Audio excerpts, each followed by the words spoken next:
Katie, vegan food blogger at littlemissmeatfree.co.uk, where great food always comes first. Follow my journey into creating delicious, healthy dishes to enjoy every day of the week.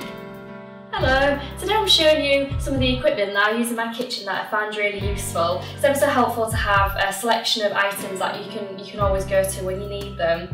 So I'm just going to start with my blender. I use this every single day, and it's not just for smoothies, it's for soup, hummus, anything that you can think of I use it for. So I use an Optimum 9400, and that's by Fruity. It's high powered, it's absolutely fantastic, I love it, I use it every day.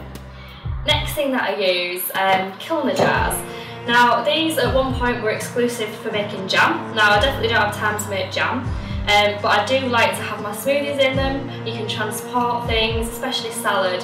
When you take a salad to work or out and people see you've got it in a jar and it's all laid up, it looks fantastic, and they're really, really helpful to have in the kitchen. The next thing that I like to use is my juicer. Now this is something that's relatively new to me, but I've got absolutely into juicing. It's absolutely fantastic. So I've got an Optimum 600 by Fruity. It's a slow juicer, so it keeps everything really, really cold when you're doing it. Nothing gets heat, none of the nutrients go, so that's fantastic. It's a good investment piece. It's maybe not something that you would want to buy straight away, but it's good to think of for the future. Now the next thing, a bit more cheap and cheerful, some teaspoon measurers. Now with vegan baking, you have to be very precise about what you're measuring, so I use these probably every time I do baking. Really, really cheap. You can pick them up online for a couple of pounds. Fantastic. Always good to have in. And the next thing that I find really useful in the kitchen is a garlic press. At one point I was just pressing down on a knife, but this has absolutely transformed it. It's super quick. No excuse not to make lots of garlic now.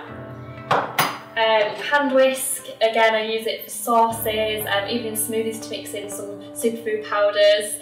So this is really, really handy. I use that every day as well.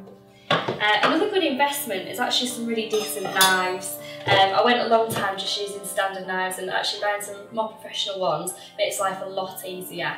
So I absolutely love these knives, and have a good selection of big and small, and you can just work with those. And a good investment, they'll last you forever.